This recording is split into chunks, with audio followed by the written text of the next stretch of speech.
ତ ହ୍ୟାଲୋ ସାଙ୍ଗମାନେ। ତ ଆଜି ଆମେ ଆମ ଇତିହାସର 10ମ କ୍ଲାସ୍ର ପ୍ରଥମ ଅଧ୍ୟାୟର ପ୍ରଥମ ପାଠ ଆଜି ପଢ଼ିବା ପିଲାମାନେ। ପ୍ରଥମ ଅଧ୍ୟାୟ ହେଉଛି ଭାରତୀୟ ଜାତୀୟ ଆନ୍ଦୋଳନ ଗାନ୍ଧୀ ଯୁଗ। ତ ସେହି ଭାରତୀୟ ଜାତୀୟ ଆନ୍ଦୋଳନର ଗାନ୍ଧୀ ଯୁଗର ଆମେ ଆଜି ପ୍ରଥମ ପାଠ ପଢ଼ିବା, ଯେନ୍ଟାକି ହେଉଛି ଭାରତୀୟ ଜାତୀୟ ଆନ୍ଦୋଳନରେ ଗାନ୍ଧୀଜୀଙ୍କର ଆବିର୍ଭାବ। ଯଦି ପିଲାମାନେ ତୁମେ ଆଜି ଏହି ମୋର ଚ୍ୟାନେଲକୁ ନୂଆ ଭାବରେ ଆସିଛ ତ ତାକୁ ସବସ୍କ୍ରାଇବ୍ କର, ସେୟାର କର ଏବଂ ଯଦି ଏହି ଚ୍ୟାନେଲ ବା ଏହି ଯାହା ବି ପଢ଼େମା ଆପଣଙ୍କୁ ଯଦି ଭଲ ଲାଗିଲା ତ ତୁମ ସାଙ୍ଗମାନଙ୍କ ସହିତ ଏହାକୁ ସେୟାର କରିବ। ତ ଆଜି ଆମେ ପ୍ରଥମ ପାଠରେ ଭାରତୀୟ ଜାତୀୟ ଆନ୍ଦୋଳନ ଗାନ୍ଧୀଜୀଙ୍କର ଆବିର୍ଭାବ ବିଷୟରେ ପଢ଼ିବା। କିପରି ଭାବରେ ଗାନ୍ଧୀଜୀ ଜାତୀୟ ଆନ୍ଦୋଳନରେ ନିଜର ଅଂଶଗ୍ରହଣ କରିଥିଲେ ଓ କିପରି ସେ ଆରମ୍ଭ କରିଥିଲେ ଏବଂ ତାଙ୍କ ପାଇଁ ଆଜି ଆମ ଦେଶ ସ୍ୱାଧୀନତାର ଫଳ ଚାଖି ପାରିଛି। କିପରି ଭାବରେ ସେ ଏହି ଆନ୍ଦୋଳନର ଆବିର୍ଭାବ କଲେ ସେହି ବିଷୟରେ ଆଜି ଆମେ ପଢ଼ିବା। ତ ପ୍ରଥମ ପାଠ ହେଉଛି ପିଲାମାନେ ଭାରତୀୟ ଜାତୀୟ ଆନ୍ଦୋଳନ ଗାନ୍ଧୀଜୀଙ୍କର ଆବିର୍ଭାବ। ପୃଥିବୀ ଇତିହାସ ପୃଷ୍ଠାରେ ଯେଉଁ ଯେତେ ଜଣ ବିଶିଷ୍ଟ ବ୍ୟକ୍ତିଙ୍କ ନାମ ଉଲ୍ଲେଖ ଅଛି ସେମାନଙ୍କ ମଧ୍ୟରେ ମହାତ୍ମା ଗାନ୍ଧୀ ଅନ୍ୟତମ। ଜାତିର ପିତା ମହାତ୍ମା ଗାନ୍ଧୀ କେବଳ ଭାରତ ଇତିହାସରେ ନୁହେଁ, ସମଗ୍ର ବିଶ୍ୱରେ ଜଣେ ଜନନାୟକ ଭାବରେ ପରିଚିତ। ଭାରତୀୟ ରାଜନୀତିରେ ମହାତ୍ମା ଗାନ୍ଧୀଙ୍କ ପ୍ରବେଶ ଭାରତୀୟ ସ୍ୱାଧୀନତା ସଂଗ୍ରାମରେ ଏକ ନୂତନ ଅଧ୍ୟାୟ ସୃଷ୍ଟି କରିଥିଲା। ତ ମହାତ୍ମା ଗାନ୍ଧୀ ଜଣେ ଥିଲେ ବିଦ୍ୱାନ ପୁରୁଷ, ଯିଏକି ମହାତ୍ମା ଗାନ୍ଧୀଙ୍କୁ ଜାତିର ପିତା ବୋଲି ମଧ୍ୟ କୁହାଯାଏ ଏବଂ ସମଗ୍ର ବିଶ୍ୱରେ ସେ ଜଣେ ଥିଲେ ଜନନାୟକ ଭାବରେ ପରିଚିତ ଥିଲେ। ଏହି ମହାନ ପୁରୁଷଙ୍କ ପୁରା ନାଁ ଥିଲା ମୋହନ ଦାସ କରମଚାନ୍ଦ ଗାନ୍ଧୀ। ସେ 1869 ଖ୍ରୀଷ୍ଟାବ୍ଦର ଅକ୍ଟୋବର ମାସ 2 ତାରିଖରେ ଗୁଜରାଟର ପୋରବନ୍ଦର ଠାରେ ଜନ୍ମଗ୍ରହଣ କରିଥିଲେ। ତ ପିଲାମାନେ କ୍ୱେଶ୍ଚନ୍ ଆସିବ କି ମହାତ୍ମା ଗାନ୍ଧୀଙ୍କର ପୁରା ନାମ କ'ଣ ଥିଲା? ମୋହନ ଦାସ କରମଚାନ୍ଦ ଗାନ୍ଧୀ ଥିଲା। ସେ କେବେ ଜନ୍ମଗ୍ରହଣ କରିଥିଲେ? 1869 ମସିହା ଅକ୍ଟୋବର ମାସ 2 ତାରିଖ କେନ୍ ପିଲା ଜନ୍ମଗ୍ରହଣ କରିଥିଲେ? ଗୁଜରାଟର ପୋରବନ୍ଦର ନାମକ ସ୍ଥାନରେ ସେ ଜନ୍ମଗ୍ରହଣ କରିଥିଲେ। ଓ ସେ 1882 ଖ୍ରୀଷ୍ଟାବ୍ଦରେ ସେ କସ୍ତୁରବାଙ୍କୁ ବିବାହ କରିଥିଲେ। ତ କ୍ୱେଶ୍ଚନ୍ ଆସିବ ପିଲାମାନେ, ମହାତ୍ମା ଗାନ୍ଧୀ କସ୍ତୁରବାଙ୍କୁ କେବେ ବିବାହ କରିଥିଲେ? 1882 ମସିହାରେ ସେ କାହାକୁ କସ୍ତୁରବାଙ୍କୁ ବିବାହ କରିଥିଲେ।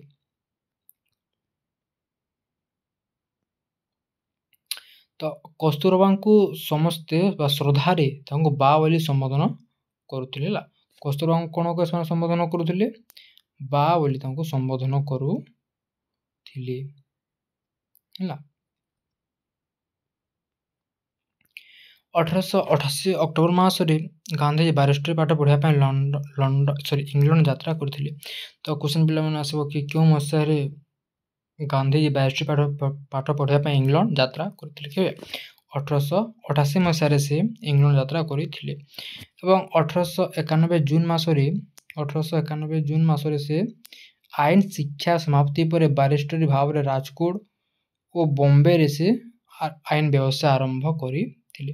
ତ ଯେତେବେଳେ 1888ରେ ସେ ଯେତେବେଳେ ଗାନ୍ଧୀଜୀ ବାରିଷ୍ଟରୀ ପାଠ ପାଇଁ ଇଂଲଣ୍ଡ ଯାଇଥିଲେ ଏବଂ 1891ରେ ସେ ଆସିଥିଲେ। ତ 1891 ଜୁନ୍ ମାସରେ ସେ କାଁ କରିଥିଲେ? ଆମ ରାଜକୋଟ ଓ ବମ୍ବେରେ ସେ ଆଇନ ବ୍ୟବସାୟ କରିଥିଲେ, ମାନେ ସେ ଓକିଲାତି ଆରମ୍ଭ କରିଥିଲେ। ସେ ଦାଦା ଅବଦୁଲ୍ଲା ନାମକ ଜଣେ ଭାରତୀୟ ମୁସଲମାନ ବ୍ୟବସାୟୀଙ୍କ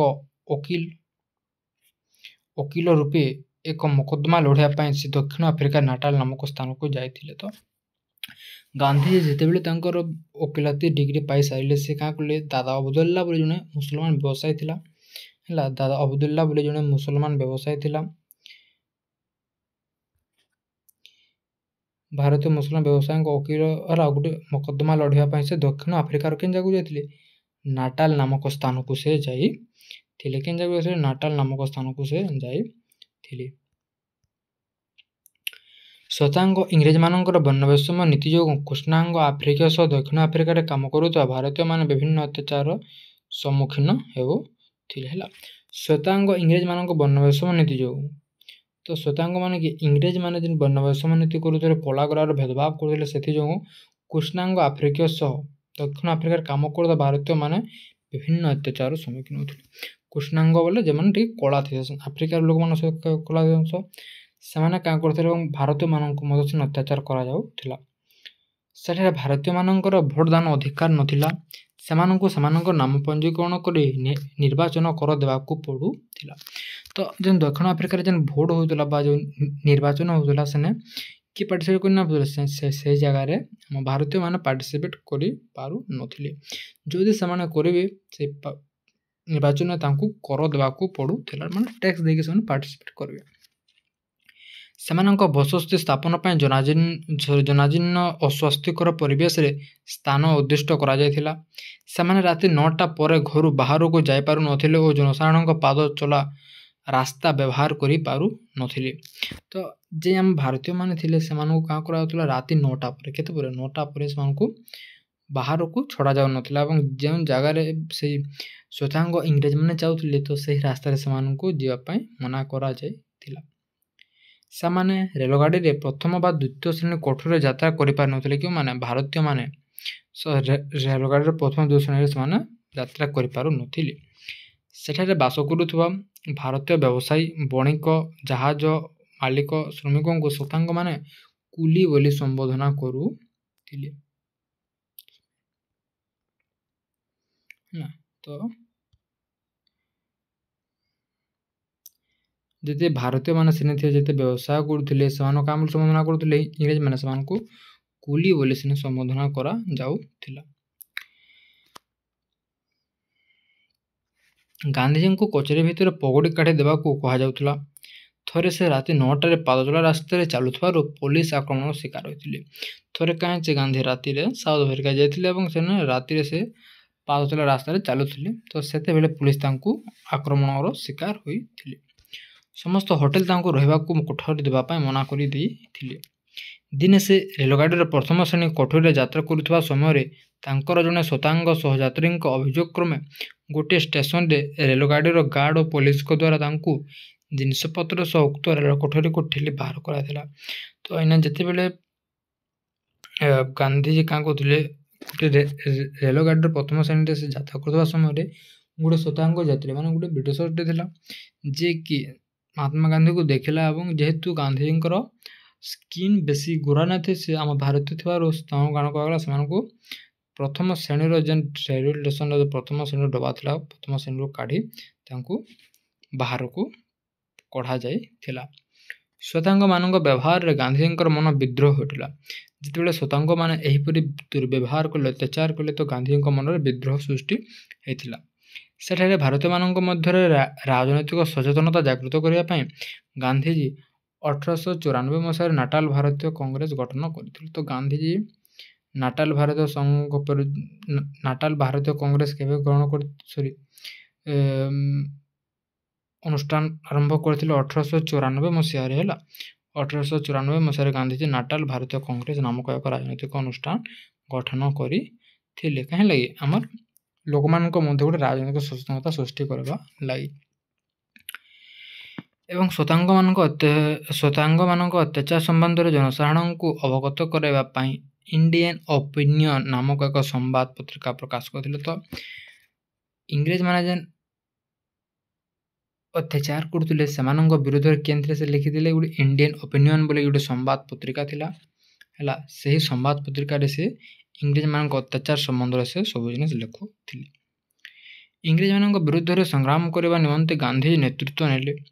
ଏହି ସଂଗ୍ରାମ ସମୟରେ ସେ ସତ୍ୟ ଓ ଅହିଂସା ଉପରେ ଆଧାରିତ ନୂତନ ଅସ୍ତ୍ର ସତ୍ୟାଗ୍ରହର ପ୍ରବର୍ତ୍ତନ କରିଥିଲେ। ତ କ୍ୱେଶ୍ଚନ ପିଲାମାନେ, ସତ୍ୟାଗ୍ରହର ପ୍ରବର୍ତ୍ତକ କିଏ? ସତ୍ୟାଗ୍ରହର ପ୍ରବର୍ତ୍ତକ ହେଉଛନ୍ତି ଆମର ମହାତ୍ମା ଗାନ୍ଧୀ।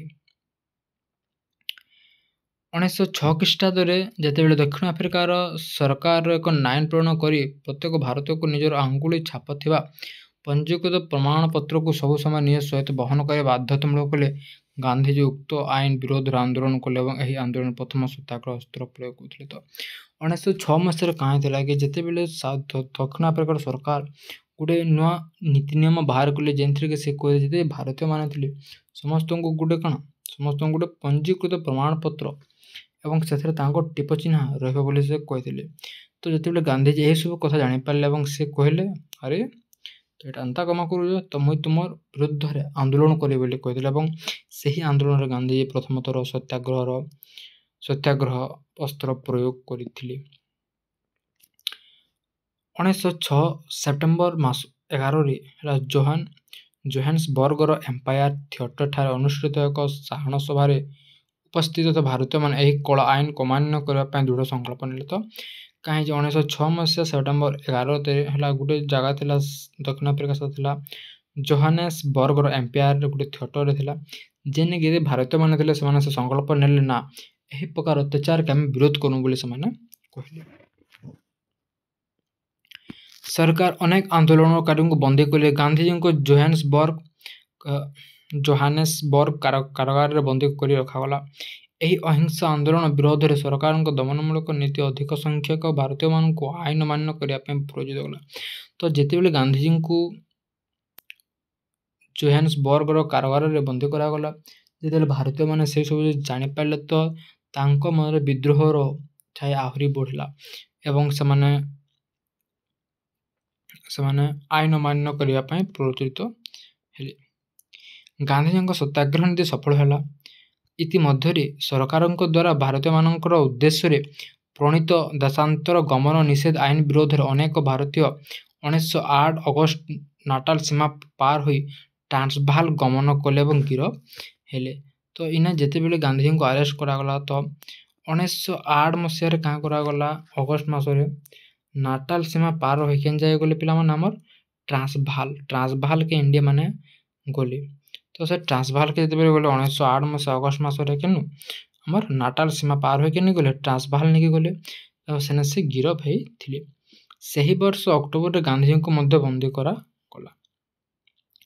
ଆନ୍ଦୋଳନ ପ୍ରଶମିତ ହେବା ପରିବର୍ତ୍ତେ ଅଧିକ ଶକ୍ତିଶାଳୀ ହେଲା। ତ ଆନ୍ଦୋଳନଟା କମ୍ବାର ପରିବର୍ତ୍ତେ ଆହୁରି ବଢ଼ି ଚାଲିଲା।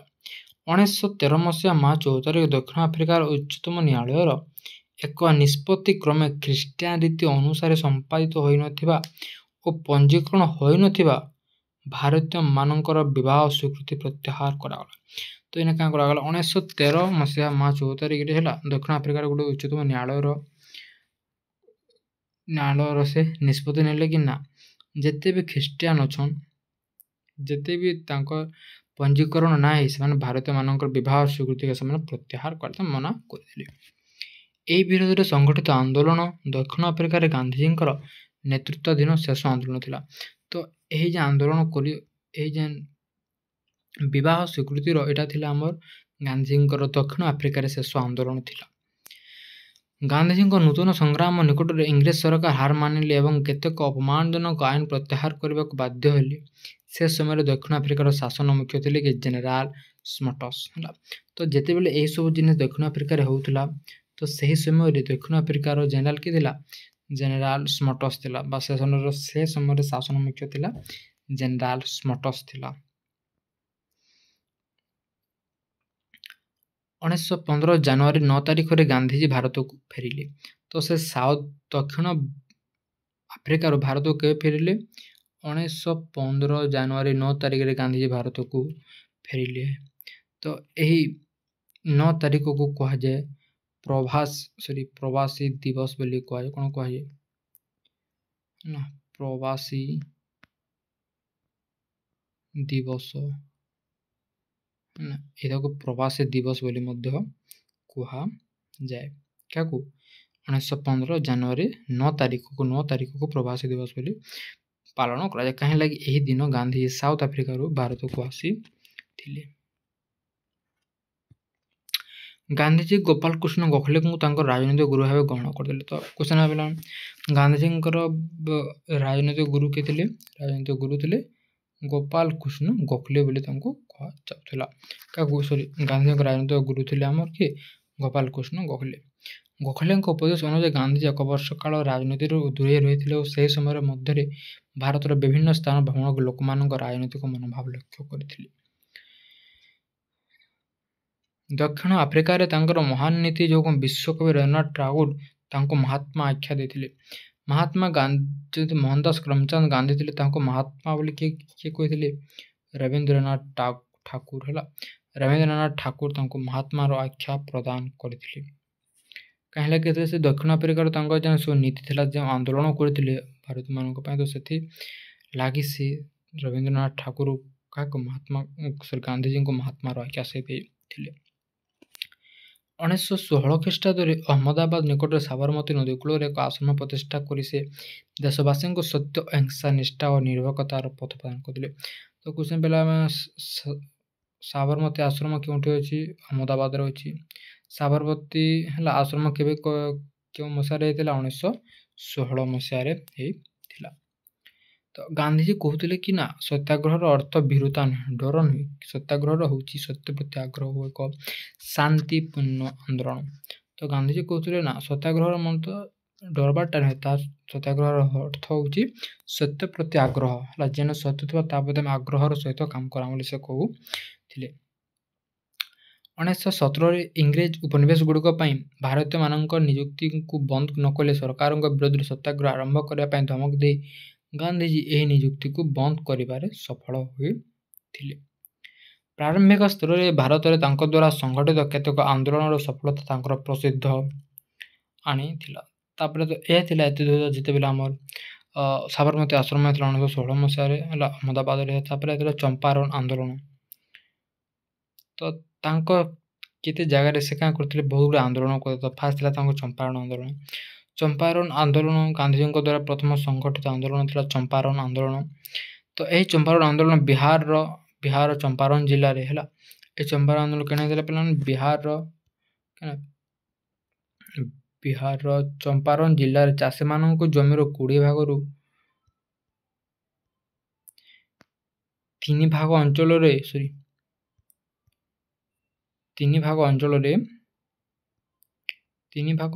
ନୀଳ ଉତ୍ପାଦନ କରିବା ପାଇଁ ଇଂରେଜ ବୃକ୍ଷରୋପଣକାରୀ ମାନଙ୍କ ଦ୍ୱାରା ଚାଷ କରାଯିବ। ସେମାନଙ୍କ ଦ୍ୱାରା ନିର୍ଦ୍ଧାରିତ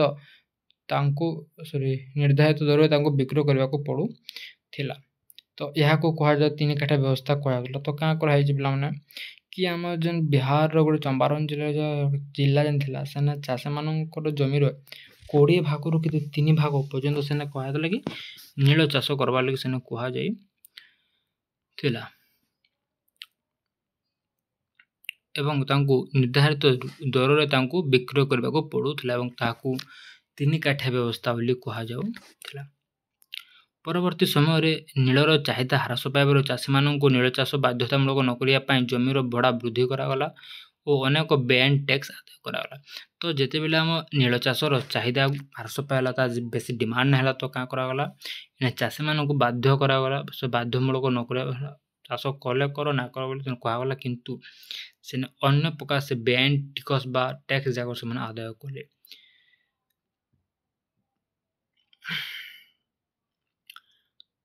ଏହା ବିରୋଧରେ ପ୍ରତିବାଦ କରୁଥିବା ଚାଷୀମାନଙ୍କ ବିଭିନ୍ନ ପ୍ରକାର ଅତ୍ୟାଚାର ଓ ଶୋଷଣର ଶିକାର ହେଲେ। ରାଜକୁମାର ଶୁକ୍ଳ ନାମକ ଜଣେ ସ୍ଥାନୀୟ ବାସିନ୍ଦାଙ୍କ ନିମନ୍ତ୍ରଣ କ୍ରମେ ଚାଷୀମାନଙ୍କ ସମସ୍ୟାର ଅନୁଧ୍ୟାନ ପାଇଁ ଗାନ୍ଧିଜୀ 1917 ମସିହାରେ ଚମ୍ପାରଣ ଜିଲ୍ଲାର ସହର ମହକୁମା ମୋତିହାରରେ ପହଞ୍ଚିଥିଲେ। ତ ସେ ବିହାରର ଗୋଟେ ବ୍ୟକ୍ତିଟେ ଥିଲେ, ସେ ଥିଲେ ଶୁକ୍ଳ, ରାଜକୁମାର ଶୁକ୍ଳ। ତ ସେ ଗ୍ରାମର ଜଣେ ବାସିନ୍ଦା ଥିଲେ ଏବଂ ସେ ଚାଷୀମାନଙ୍କ ସମସ୍ୟାର ଅନୁଧ୍ୟାନ କରିବା ପାଇଁ ସେ କାଁ କଲେ, ଗାନ୍ଧିଜୀଙ୍କୁ ଡକେଇଥିଲେ। କିଏ ଡକେଇଥିଲେ? 1917 ମସିହାରେ। କେନିକି ଡକେଇଥିଲେ ପିଲାମାନେ? କେନିକି? ବିହାରର ଚମ୍ପାରଣ ଜିଲ୍ଲାର ମୋତିହାରକେ। କେନିକି? ବିହାରର ଚମ୍ପାରଣ ଜିଲ୍ଲାର ମୋତିହାରକେ 1917 ମସିହାରେ କିଏ? ରାଜକୁମାର ଶୁକ୍ଳ ଗାନ୍ଧିଜୀଙ୍କୁ ଚାଷୀମାନଙ୍କର ସମସ୍ୟାର ସମାଧାନ ପାଇଁ ତାଙ୍କୁ ଡକେଇଥିଲେ। ଜିଲ୍ଲା ଅଧିକାରୀ ଗାନ୍ଧିଜୀଙ୍କ ଓ ତାଙ୍କ ସହିତ ଯାଇଥିବା ରାଜେନ୍ଦ୍ର ପ୍ରସାଦ, ମୁଜାହାର ଉଲ୍ ହକ, ମହାଦେବ ଦେଶାଇ, ନରସିଂହ ପାରିକ ଓ ଜେବି କୋପାଳୀଙ୍କୁ ତୁରନ୍ତ ଉକ୍ତ ଜିଲ୍ଲା ଛାଡ଼ି ଚାଲିଯିବାକୁ ନିର୍ଦ୍ଦେଶ ଦେଲେ ହେଲା। ତ ସେହି ଜିଲ୍ଲାର ଯିଏ ଅଧିକାରୀ ଥିଲେ ସେ ଗାନ୍ଧିଜୀଙ୍କୁ ଏବଂ ତାଙ୍କ ସହିତ ଯେତେ ସହକର୍ମୀ ଯାଇଥିଲେ ତ ସେହି ଜାଗା ଛାଡ଼ି ଯିବାକୁ ସେମାନଙ୍କୁ ସେ ୱାର୍ଣ୍ଣିଂ ଦେଲେ। ଗାନ୍ଧିଜୀ ଏହି ନିର୍ଦ୍ଦେଶକୁ ପ୍ରତ୍ୟାଖ୍ୟାନ କରି ସେଥିପାଇଁ ଯେକୌଣସି ଦଣ୍ଡ ଭୋଗିବାକୁ ପ୍ରସ୍ତୁତ ବୋଲି ଘୋଷଣା କଲେ। ଅହିଂସା ଉପରେ ଅନ୍ୟାୟମୂଳକ ଆଇନକୁ ଅମାନ୍ୟ କରିବା ସେତେବେଳେ ଭାରତରେ ଏକ ନୂତନ ପ୍ରକାର ଆନ୍ଦୋଳନ ପଦ୍ଧତି ଭାବେ ଉଭା ହେଇଥିଲା। ତ ଗାନ୍ଧିଜୀ କଲେ ଯେତେବେଳେ ସେହି ଜିଲ୍ଲାର କୌଣସି ଜିଲ୍ଲା ଅଧିକାରୀ ଆସିକି ତାଙ୍କୁ କହିଲେ କି ନା ତୁମେ ଏହି ଡିଷ୍ଟ୍ରିକ୍ଟ ଛାଡ଼ିକି ପଳ କହିଲେ, କିନ୍ତୁ ଗାନ୍ଧିଜୀ ତାଙ୍କର ବାକ୍ୟକୁ ସେ ମନା କରିଦେଲେ ଏବଂ କହିଲେ ଆମେ ଯିମୁ ନାହିଁ। ଶେଷରେ ସରକାର ଗାନ୍ଧୀଜୀଙ୍କୁ ଚମ୍ପାରନ୍ ଚାଷୀମାନଙ୍କ ସମସ୍ୟାଗୁଡ଼ିକୁ ଅନୁଧ୍ୟାନ କରିବା ପାଇଁ